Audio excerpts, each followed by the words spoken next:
So just the 4 minutes and we return. Okay. And then Lucas, let us know if we'll just start over or what we'll do. Yeah, we're probably gonna have to start over. No problem. I've got some messages here saying that um, um, they asked us 4 to 5 minutes to solve the problem, and then we start over.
Hello, everybody. I'm Isabella from Casa Thomas Jefferson, and today we are going to watch this exciting talk about the US elections, and we're going to see how the US Electoral College works. I'm sure you have a lot of questions regarding what delegates are, how come people vote by mail, what red states are, blue states, swing states, etc. So today you're going to have the chance to clear all these doubts you probably have and learn more about the US culture and US politics and voting, okay? So without further ado, I'd like to introduce the moderator of tonight's talk, Lucas Martins. Thank you, Isabella, very much. Hello and welcome everybody to this webinar on American elections. Understand how election of the American president works by the Electoral College. As introduced by Isabella, I'm Lucas Martins speaking from Manaus, from the heart of the Amazon forest. Before we continue, I'd like to kindly ask all participants to turn your microphones and videos off. But don't worry, soon after Consular Officer Travis Zicker's presentation, we'll have an election fun fact Kahoot and a Q&A session. Should you have any queries during the presentation, pop them up in the chat box, and we have a group of people reading all of them, and we'll make sure to answer. This webinar is being live broadcasted on our YouTube channel and will be made available soon after it's ended. Well, if you're as excited as I am for this webinar, you'll enjoy listening to his CIFI's Public Affairs Officer, Jeff Lundermeyer, to say a few words. Jeff, the word is all yours. Thank you very much, and good evening. As he said, I'm the Public Affairs Officer here in Recife, and I'm very happy to join you this evening. As you know, for us in the United States consulates and embassy in Brazil, it really is a pleasure to organize this virtual presentation to share information about the US electoral system. As the two largest democracies in the world, or in the hemisphere, I'm sorry, Brazil and the United States deeply value democratic process and the right of all citizens to have their votes heard. And we believe that this is a really good opportunity to discuss the American electoral system, which is different from the Brazilian one, as you'll learn tonight. And as you all know, the elections for the United States president happens next Tuesday.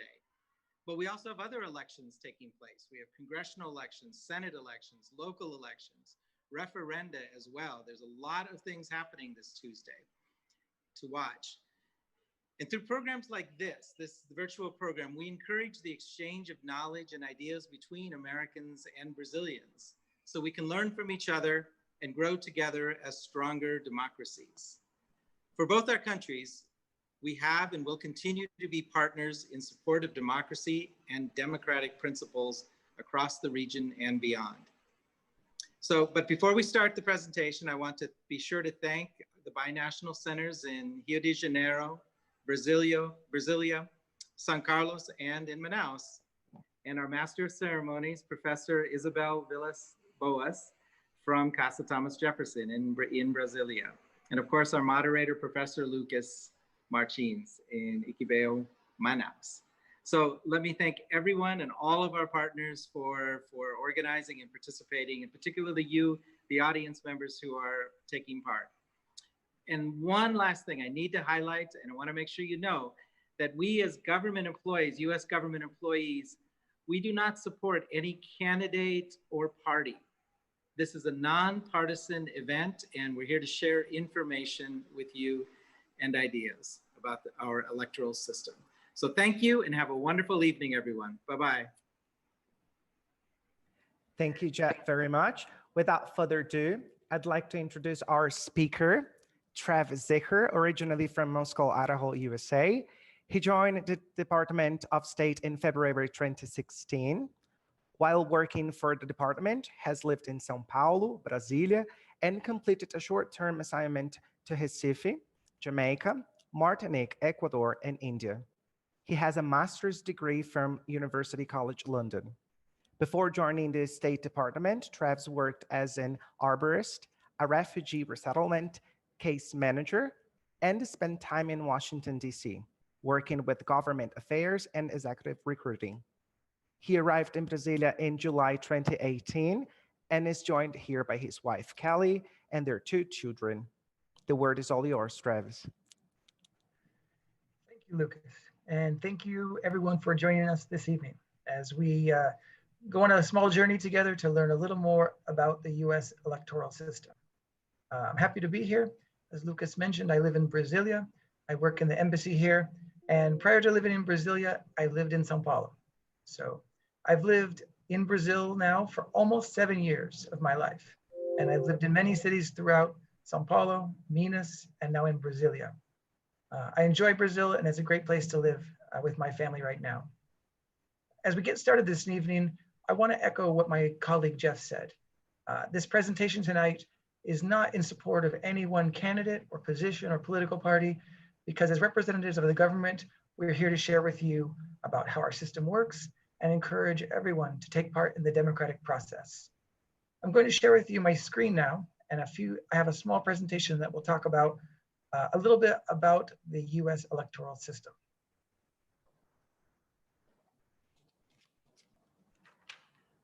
So the US electoral process. Well, you'll see that in some ways, it's similar to Brazil. We're both large countries with large and vibrant democracies where we debate issues openly and where we agree and disagree in a peaceful fashion. Free and fair elections are a cornerstone not only of our democracies, but of all democracies, allowing people the opportunity to choose those who lead them and those who represent them to their government. The American system at first can appear complicated. I'll admit that even to some Americans, it's complicated. But one of the things that it tries to ensure is that all voices and all voters have a voice at all levels of government. This can include levels of government at the federal level, the ones that maybe you're more familiar with in Washington, D.C., but also at the local levels of government, state, county, city, and the things that are closer to the people. Today, the US Constitution guarantees that all citizens over the age of 18 can vote in federal or national elections, also state and local elections. Something that's interesting about voting in the US is that voting in the US is considered to be a right, but it is not obligatory. So those of you who are Brazilian and live in Brazil know that voting in Brazil is compulsory. It's something that you're expected to do, and that if you don't, there can be some small consequences, maybe a fine or other difficulties. In the US, you do not have to vote. You can choose to not participate in the process. You can choose to not vote, or you can choose to be very involved and support candidates, support political parties, and make sure you vote on the voting day. In the US, which public officials are elected? So many people know that the US has 50 states. It's a few more than Brazil has. And each of these states has its own constitution and its own rules for how their state offices and state officials are chosen. I find that it's really helpful to think of each state within the United States as if it were a small country inside of a larger group. So, states that you might have heard of: New York, Florida, California, my favorite state, which is the state that I'm from, Idaho. Each of these states has their own constitution and their own set of rules for how elections take place and how the representatives from their state are chosen. The only elected federal officials in the US are the president, the vice president, and then the members of our Congress. Similar to Brazil's Congress, we have a House and a Senate. We have 435 members of our House, which is the lower portion of Congress, and then 100 senators that represent the 50 states. Okay, so we started talking about what is the US Congress. US Congress is divided into two parts: the House of Representatives and the Senate. Each of the 50 states has at minimum one representative or seat, we call them, in the House, and then each additional seat is allocated according to their population. So what this means in practice is that a very large state, say California, would have many seats in the House. So I think, if I'm not mistaken, California has over 50 seats in the House. So out of a total of 435, California has 50. It's a pretty good sized portion in the House. My state that I'm from a very small state. If you think about a small state in Brazil with not many people, maybe Acre, or a state like that, you'd have to check if it exists or not, but maybe Acre or something like that. My state has 2 representatives only in the House. So you can see what a big difference there is. California has over 50, Florida maybe has 30 or something, and then my state has 2. So there's quite a big difference in how states are represented. The Senate is designed so that the states are more equal and that the members represent larger constituencies. So every state has 2 senators, regardless of the population in that state. So how does this work? A senator represents an entire state, and there are 2 senators in every state. A congressperson, could be a man or a woman, they represent one small portion of a state, and they have a small district that they represent. So my state, for example, has been divided into 2 parts. One person represents the north half, and one person represents the south half. Okay, when are elections held? Presidential elections in the United States, as you're probably aware, are held every 4 years. Elections for Congress, senators are elected every 6 years, and House of Representatives are every 2 years. And then if we look at this, it was mentioned earlier that there are local elections that take into account local city councils, mayors, governors, judges, school boards. Those are also held on their own schedule, usually something similar to 2 or 4 years. All right, here's the big question. Why does the United States only have 2 major political parties? We know that this is really different than Brazil. Brazil has many major political parties. Something to think about in the US that can be a little bit different is that many people don't feel a strong allegiance to their political party. or if that's not correct, their political party maybe isn't something they join by name, or something that they are members of, or pay dues to, or go to meetings every week. Maybe it's more of something they feel connected to, but they could also switch. I heard a friend earlier say that it's like a preference, you know, do you like Coke or Pepsi? You know, and you know, one day you drink Coke for a while because that works for you, but then you might switch to Pepsi, and there's no penalty for switching, and there's no problem with that. That's not to say that people don't have their allegiances and people don't feel more closely connected to one party than the other, but generally speaking, party connection in the US is not as strong as it is in some other places. In the US system, a party can win a seat only if its candidates get the most votes. So, you know, if you had 3 people running for office, they don't divide the office up if someone gets 30% and someone gets 20% and someone gets 10. The person who gets the most votes gets the seat. So it makes it very difficult for small parties to win an election or win a seat. Okay, what do you do if you live in America and you don't want to belong to either the Democratic or the Republican Party? It's just fine. Nobody is obligated to join any party, and people can be independent. There's other smaller parties, the Libertarian Party, the Green Party. And sometimes Americans just feel that neither one of the major parties advances their preferred policies or aligns with their beliefs, and that's just fine. How are presidential candidates chosen? All right, presidential candidates are chosen normally, it's not clear. There's no exact start date to the campaign season. So maybe let's say a year in advance of the campaign, or of the election, people will declare that they're going to run for office. This picture happens to be of Joe Biden. We know that he's running for president next week, right? With his vice president, Kamala Harris. So Mr. Biden, probably about a year ago, he declared that he wanted to run for president, as did a number of other people from the Democratic side. So there was an initial campaign season leading up to what we call the primary elections. So earlier in the year, there were primary elections, when all of the people who wanted to vote for Democrats got together and chose which Democrat would represent them in the presidential election. Then the Republicans did the same thing at the same time. This year, President Trump didn't have a lot of challengers, so there was a smaller primary election for him. Once the primary elections have happened, in the middle of the American summer, which would be winter for you guys, we have what we call a convention. Each of the Republicans and the Democrats have a large convention. Traditionally, these have been large gatherings. People get together. It's a week of speeches, and they discuss what will be their preferred policies for the next couple of years, what each party believes in. And then this is all usually happens in person in a major city in the US, and then it's televised. This year was a little bit different because of COVID, because of limitations on large gatherings. This was all virtual. Both of the parties did all virtual conventions.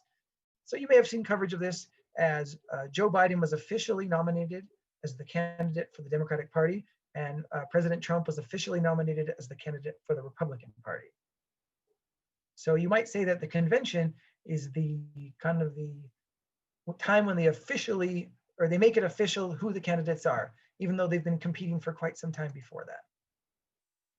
These national conventions are usually televised and widely followed. This is President Trump speaking at a convention here. Here's a good question. Does the presidential candidate with the most votes always win? This is going to lead us to a discussion about something called the Electoral College, something that everyone finds interesting, even in the US. So the drafters of the Constitution sought to create a system that balanced the interest of the states and the American people. At the time in America, there were only 13 states, the original states of the United States. So they wanted to make a system that would balance the interest of these states with the people and make sure that the candidates, that it was necessary for the candidates to engage all of the people in the United States. There's a point here that the presidential election is held in November. We know that's next week. And then later in the month of December, these people who are part of the Electoral College will actually get together and cast their votes. And then the officially, the results are counted in January. I say officially because many times we consider the election to be over in November because people have voted, we know what the Electoral College is going to say, but there are official dates and it doesn't become official until January. In the Electoral College, there are 538 electors. These are people who are chosen to represent certain areas or states. In order to win the election and become the next president of the United States, you need to win 270 electoral votes, which is more than half. That's why you'll see often, I've seen a lot of news articles saying, does Donald Trump have a path to 270? Or does Joe Biden have a path to 270? 270 is the number of electoral votes that you need to win the election. Most states, all but two, will award their electoral votes on a winner-take-all basis. That means that if in the state of Florida, President Trump wins 51% of the vote, he will get all of the electoral votes for the state, not just 51%. He'll get all of them. Or if Joe Biden wins all 51% of New York, he will get all of the electoral votes for New York. Okay, so why do Americans keep the Electoral College? People say it's not representative. You know, it's not one person, one vote. One of the things, if you look at this map right here, think of blue for Democrats and red is more for Republicans. So one of the things about the Electoral College is it's written into the Constitution. It's very difficult to amend the US Constitution and change the US Constitution. That's one reason it hasn't been changed. The Electoral College also forces campaigns to candidates to campaign very widely. Because of how the population of the United States is dispersed, if a candidate for president only needed to win the popular vote, they could campaign and try to win California, Florida, and New York, and that might be enough to win the whole election, and they would never go to the other 47 states. Now, in practice, that may or may not happen, but theoretically. If you think about Brazil, a lot of the population is centered around the coast. So if you had presidential candidates who only visited São Paulo, Rio, Salvador, Recife, Natal, and didn't go to any of the rest of the country, a lot of the country might feel like they were left out of the process. So a candidate, by focusing on one single state or region, is not able to earn enough electoral votes to win. So it forces them to learn about and address the issues and interests of voters in all parts of the country. Why does a US presidential campaign cost so much? We see these news reports all the time of how many millions of dollars they're spending. First of all electoral campaigns in the United States are privately funded. There's a federal election commission that oversees this, and there are rules about who can fund what and how much money can be donated to certain places. But it's privately funded, so it's not government money that's being used to fund the elections. It's also expensive. There's over 100 million voters in the US, and it could go on for more than 12 months. During these 12 months, the campaigns have to campaign, or the candidates must campaign throughout the country, 50 states, many different cities. They might go to local elections. Early on in the season, they have to do the primary elections. So they have to have a vast network throughout the whole country, helping to get the message out and organize people who will support them and vote for them.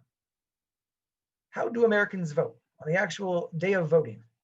Okay, so in the United States, all elections, even for federal office, for president, for Congress, they're all conducted locally.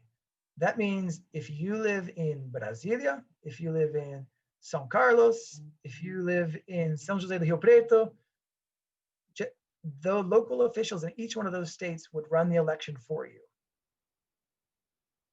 So since local authorities, rather than one single national authority, conduct it, every state can do things a little bit differently. They might use different ballots. They might use different technology. You might have seen on the news, if you're following it, that each of the states might have different rules for mail-in ballots, for early voting, for registering to vote. An interesting thing about the United States is that in order to vote, you need to register to vote. That means you need to go to some type of government office, it'll be a local office, and declare your intention to register to vote. It doesn't matter what political party you are, or if you have a political party, you just need to register and prove that you live in that area. This can be interesting because if you move, then you need to register in the new area. And you have to follow the local rules of wherever you're voting. So voting is important. We know that every vote counts. We know that this is part of democracy. Even though the rules might be different, the systems might be a little different, Brazil and the US share this idea that in a democracy, every vote counts, and it really is the basic cornerstone of what we do and how we choose those who represent us in government and hold them accountable for the choices that they make. We're going to move forward now. I think Lucas is going to take back over, and we're going to have an interactive thing here. We're going to do a Kahoot with some questions and answers about the US electoral system. So good luck to you all. Hopefully I've presented something that will help you out in this next section. Lucas? Thank you very much, Travis. Yes, we're going to have a Kahoot now. So I'd like everybody who wants to participate to prepare. So get your phones. You can download the app, but you can also go to the website, kahoot.it, and just wait for the code.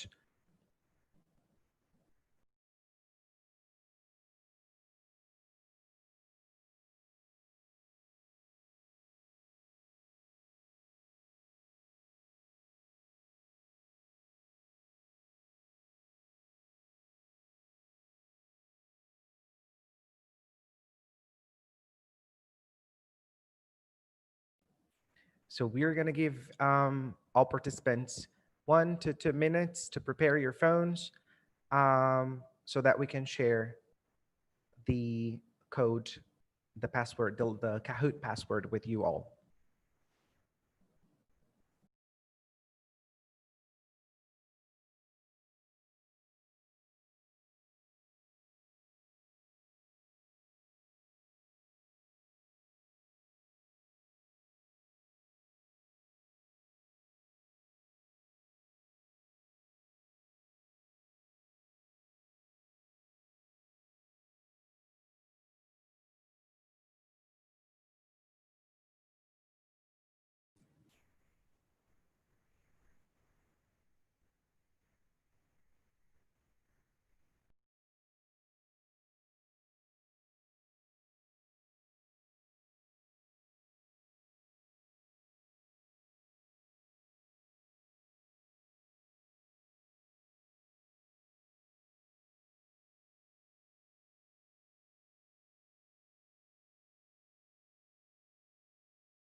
Ok, tela já compartilhada.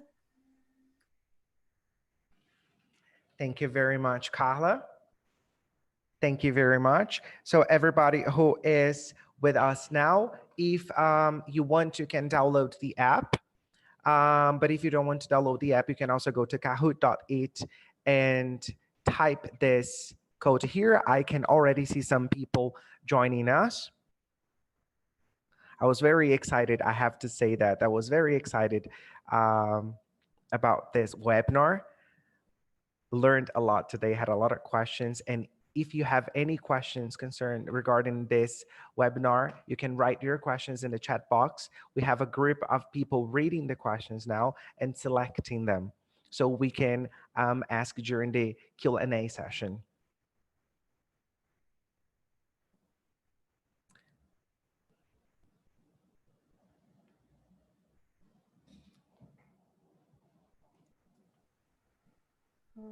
Just let me know when I can start. 1 more minute, let everybody to check the pin and we can start.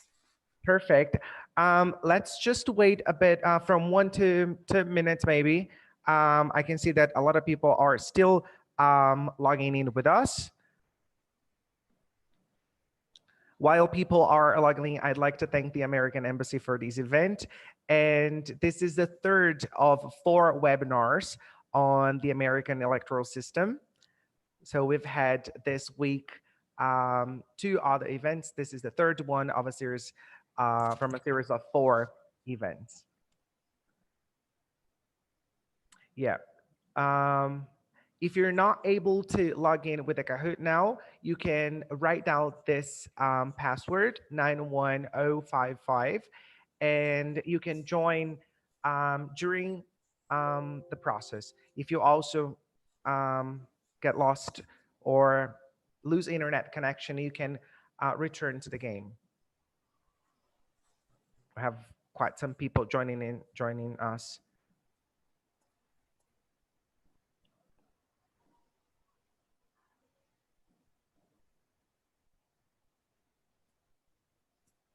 Okay.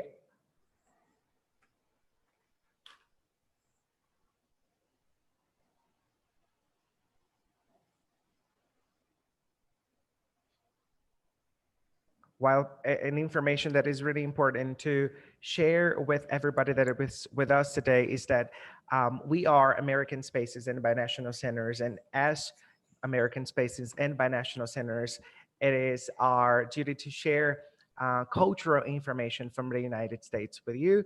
So that's the reason why we have this webinar.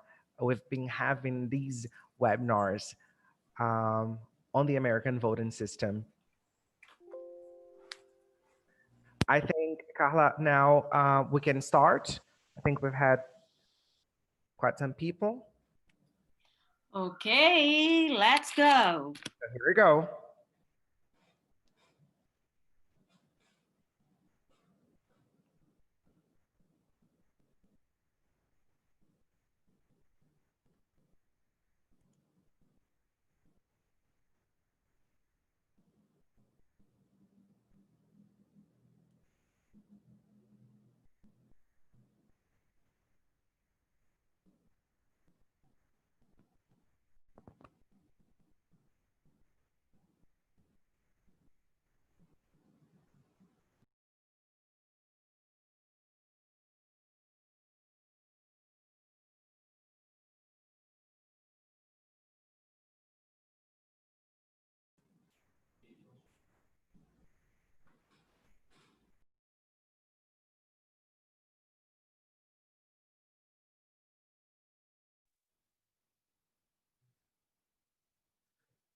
Okay, looks like everyone voted there for why do Americans vote on Tuesday?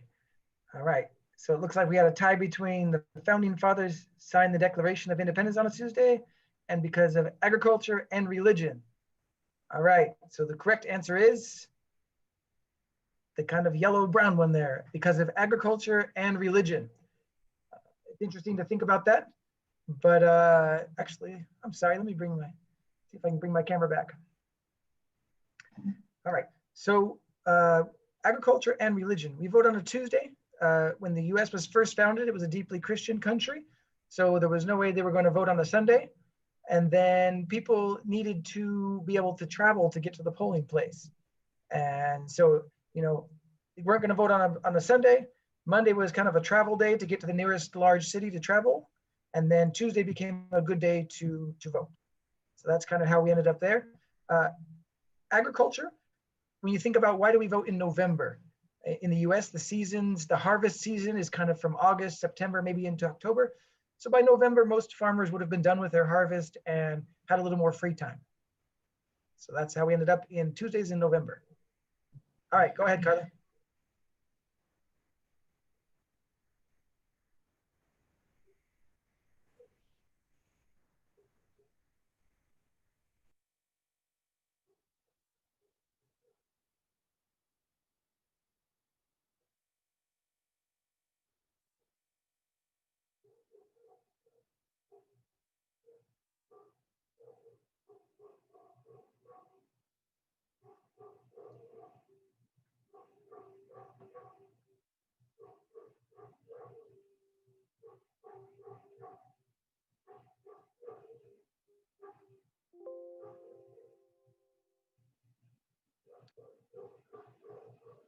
All right, so it looks like we got half and half here for true and false. Question, a swing state is a state where no candidate has a majority of the popular vote. That is true. The reason we call it a swing state, think of the child's toy, a swing. Goes back and forth like this, right? So a swing state means that no party or candidate has a majority in that state. So in any given election, it might go back and forth. You might have heard in the news a lot lately about a couple of different swing states like Pennsylvania. That means that the Democrats and the Republicans don't have that state under control, or the most popularity there. It could go either way during the election. All right, next question.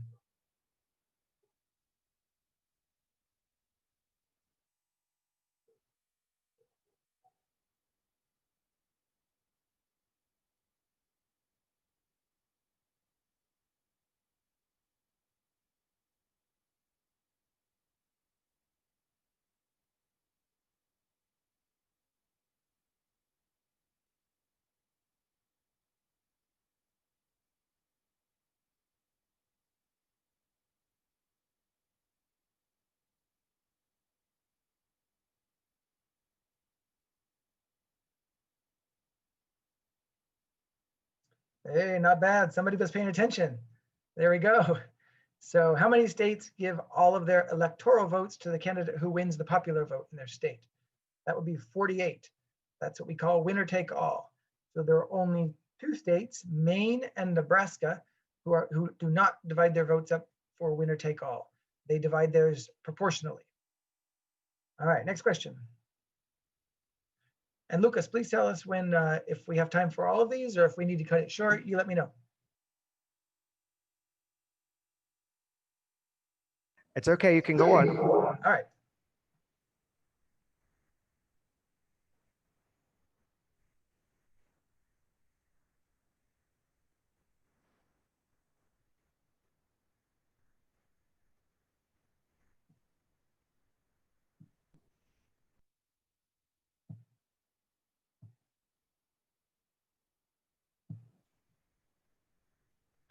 Oh, we've got some mixed opinions here. All right, so the correct answer, who was the only president to be elected 4 times? Franklin D. Roosevelt. Roosevelt was elected 4 times in a row.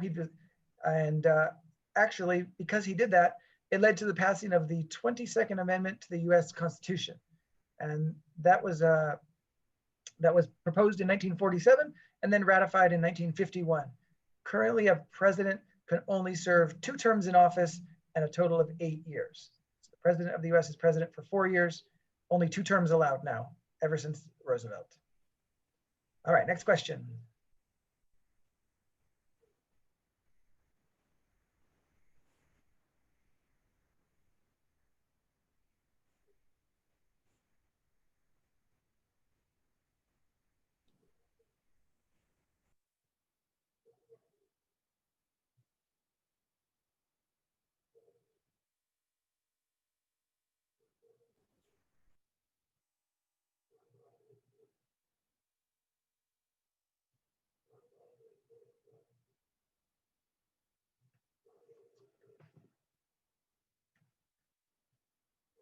Hey, you guys doing good.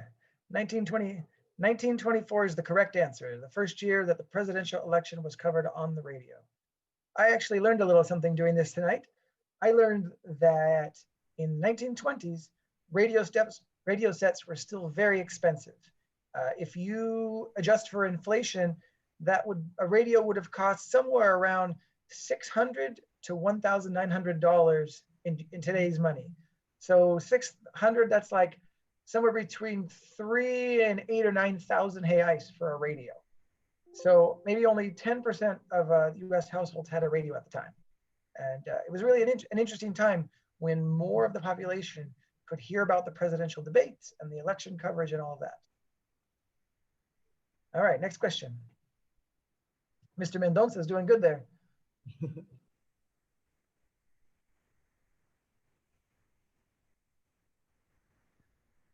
All right, for those of you who don't know this one, there's a clue there in that picture.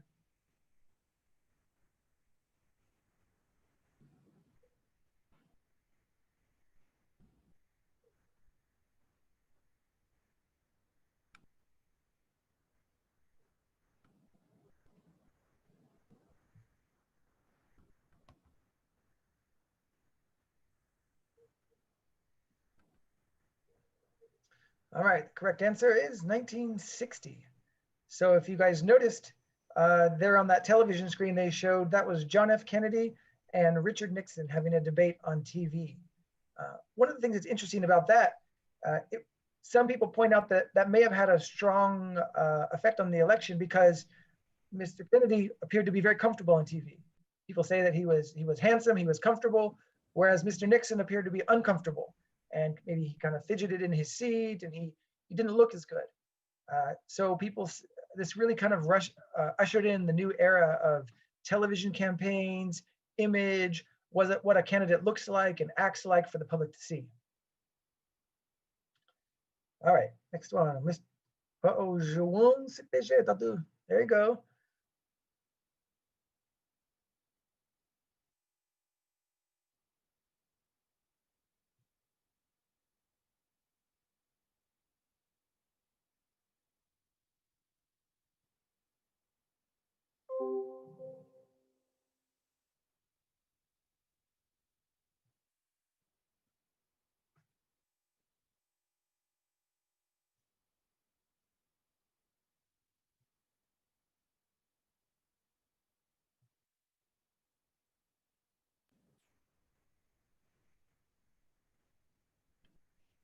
Uh-oh, we're equally divided again. So the correct answer here is true. For those of you who know your US history, you'll know that 1796 was not too long after the country was founded. So that was the first election that involved political parties. President George Washington had previously won as president without a party. He didn't have a party. And then during his time in office, really the political parties started to solidify and divide themselves. So there's Mr. Mendonça coming back to the top. But João CTG.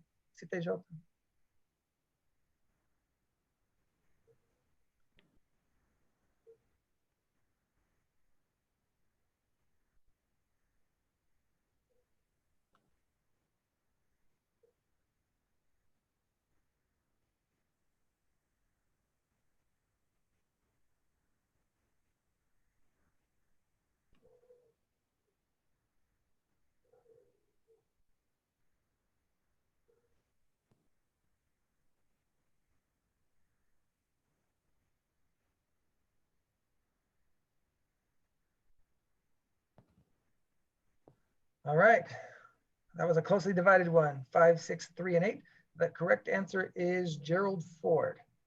So Gerald Ford became president after the resignation of he was vice president and became president when the president resigned.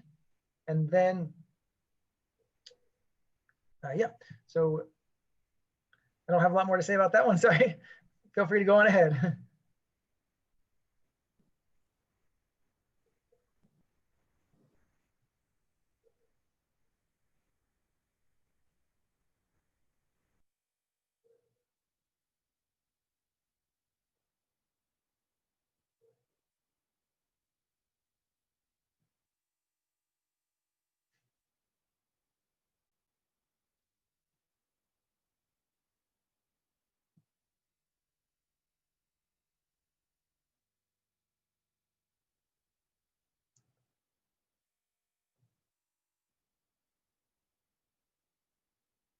All right, not bad.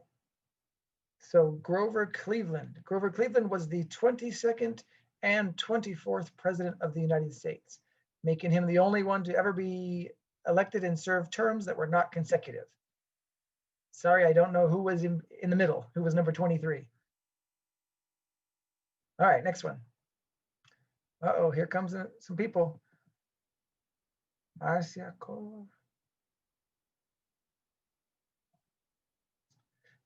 Okay, if you were paying attention during my little presentation, you'll know the answer to this one.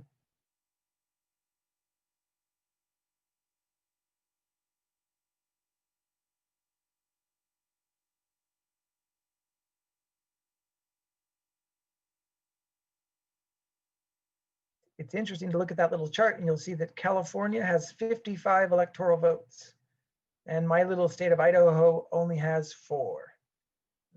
This helps you understand right here why on the news they're always talking about states like California and Florida and New York and how important they are. There you go, 270. That's enough to give you a majority in the Electoral College. All right, next one.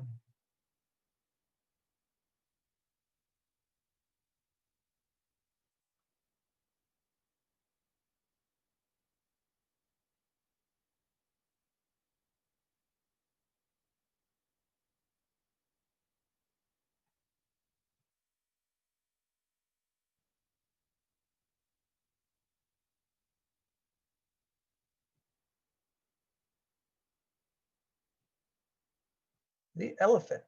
Yes, that's correct. The symbol of the Republican Party is the elephant. And it's been that symbol since the late 1800s, the 1870s. It's interesting that you'll see here in Brazil, when people campaign, they might have on their signs or their stickers, they might have a color scheme or something, but they'll also have a number. That's their electoral number. We don't have those in the US. So people will often put maybe a sign or a sticker, and right in the corner, they'll put either an elephant if they're a Republican, or a different animal if they are a Democrat. And then you'll see a lot of political cartoons that make use of that as well. I almost gave this one away just now.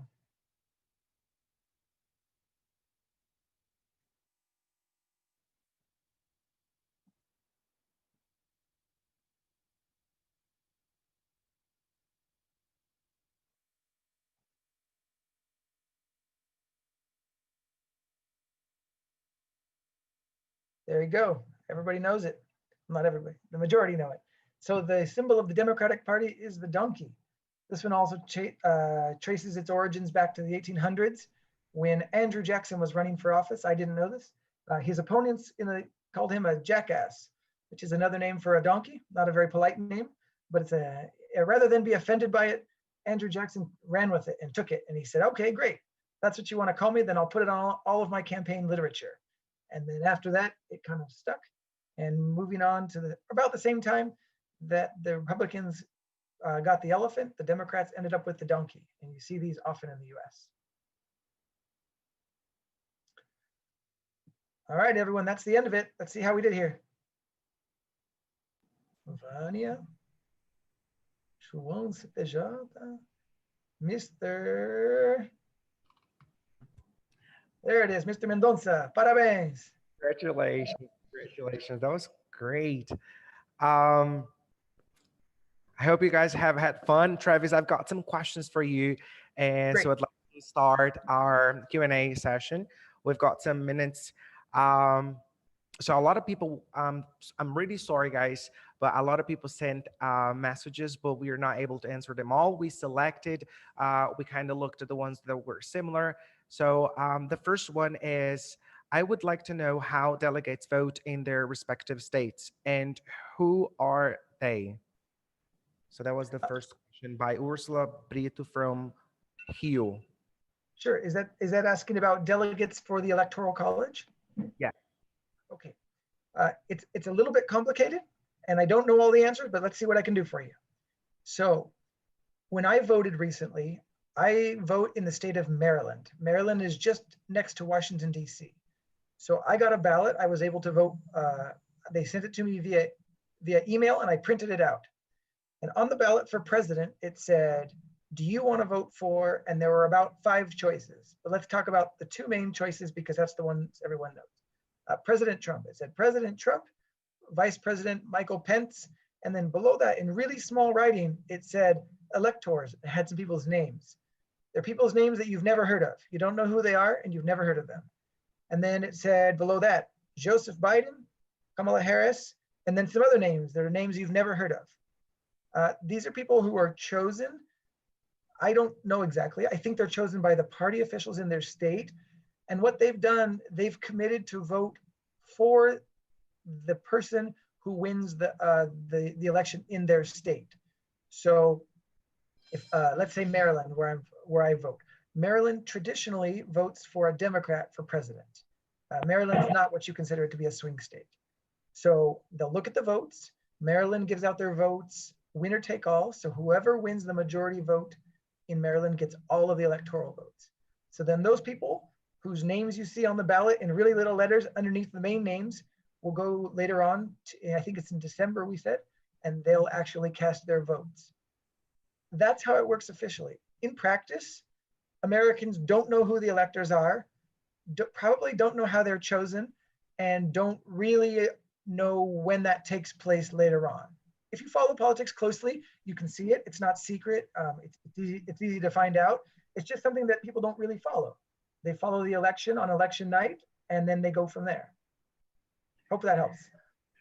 Yeah, it's really going to help. Thank you very much. Another one that I found here is, because of the pandemic, many people will vote by post. According to results, can candidates appeal to annulment of the election by claiming some kind of fraud? Would that be possible, or what would happen? So I'm sorry, would it be possible to claim fraud or? Claim fraud just because they're using the post because of the pandemic? Sure. This has been an interesting topic. If you follow US news, this is something that's been in the news a lot. So I voted by mail, for example. My ballot came to me via email. I printed it, I filled it out, and then I mailed it back to the United States. There's a tracking system that my state provides, and I was able to see when my ballot arrived and when it was registered. It's important to note that in the US, there have been very, very few cases, documented cases of voter fraud. Some people are concerned about it. It's something that we should always be careful about because the integrity of our elections is very important, so that people trust the outcome and trust what will happen. That's why we see people debating about it in the US. So many, many people are sending in their ballots by post because of the pandemic. I know that in many states, we can go back to an earlier point where the states set the rules. So some states allow those votes to be counted as soon as they arrive. Others say that you must start counting them 1 week before the election only, or on election day. So we'll see what happens. It'll be very interesting to see when we're able to know the results of the election and how many. It looks like it's going to be a record turnout with mail-in ballots, people voting by mail. Oh, that's great. I think we have time for one more question. All right. Can a tie happen between the Electoral College vote and the popular vote? In this case, who decides? It's so a tie. So the one that decides who is president is the Electoral College. So even if there were a tie in the popular vote, the Electoral College result would still would still decide the answer. I don't remember exactly how many electoral votes there are, but I think it's an even number. So I think that means that there could be a tie. And if there's a tie, there's a process for that. I think it goes to the, don't quote me because I've been out of school for a little while, so I don't know the exact answer. But if I'm not mistaken, it goes to the Congress, and the Congress is able to put in their votes. And then just rest assured, there is a process for any eventual thing that happens, whether it be a tie, questions about mail-in ballots. There's a process for all of that, and it will all go smoothly. Thank you very much for your answers, Travis. Sure. I think I've mentioned it before, but I'd like to mention it again. As American Spaces and Binational Centers is our mission to share information about the U.S. culture. So that's the reason why we're having these webinars. It's a series of 4 webinars. This is the 3rd one. I'd like to thank again the American Institute for this opportunity. I'd like also to say that the U.S. voting system is a recurrent topic on standardized proficient exams, and this lecture will sure contribute to those who are watching us and intend to take one in the future. Well, thank you everyone for participating with us today. I'd like to invite Jeff to say a few words, a few final words, right?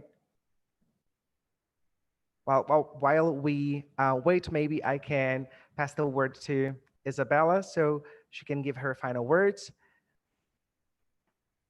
So I'm sure you learned a lot today. I certainly did. There were many things I knew, but there were lots of things I didn't know. So I found this very exciting. I don't know if I would have been able to beat Mr. Mendoza, right? Mr. Mendoza was good. Yeah, in the Kahoot game, but this was a great learning opportunity, and I'd like to thank Travis for his great talk and for sharing with us his all this information about the electoral system in the U.S. and how the Electoral College works, etc.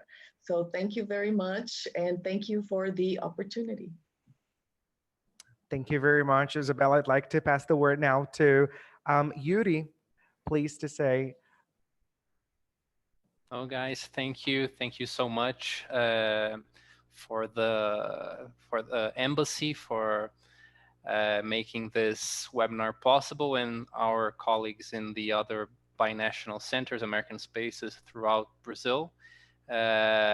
yeah, I'll just quote, paraphrase Isabella. It was such a great learning experience, and it's different when we talk about it, and when a Native American who votes, who knows the details, at least for his state and for his experience, it's such a great opportunity. So thank you all for this wonderful time. It was indeed a great opportunity. Vanya, would you like to say your final words, please? Well, what can I say now? You said it all. But then again, I want to thank the embassy for this opportunity, because we wouldn't be able to have this without their help. I want to thank Travis for this wonderful talk, very informative. Thank you so much. I think that by the end of this week, we will finally learn a lot about American elections. And also, I want to congratulate the BNC at Manaus, because I know it's a lot of work involved, and you did great. And all the other BNCs who are together here. And I can't forget to thank all my students from Rio, because I can see many teachers and managers and students. Way to go. Thank you so much. Thank you very much, everybody. And thank you very much for participating with us. Thanks, everybody, for the questions. We received quite a lot of questions. Unfortunately, our time is short and we don't have time to answer them all. Thank you again, Travis, for the great lecture. I'm sure we all learned a lot about the American electoral system. And with these said, I'd like to conclude our webinar. Thank you very much to all. And just a piece of information, this webinar was recorded and is going to be made available on our YouTube channel. So if in case a friend of yours missed, or if you want to watch it again, it's going to be made available for you. Thank you very much.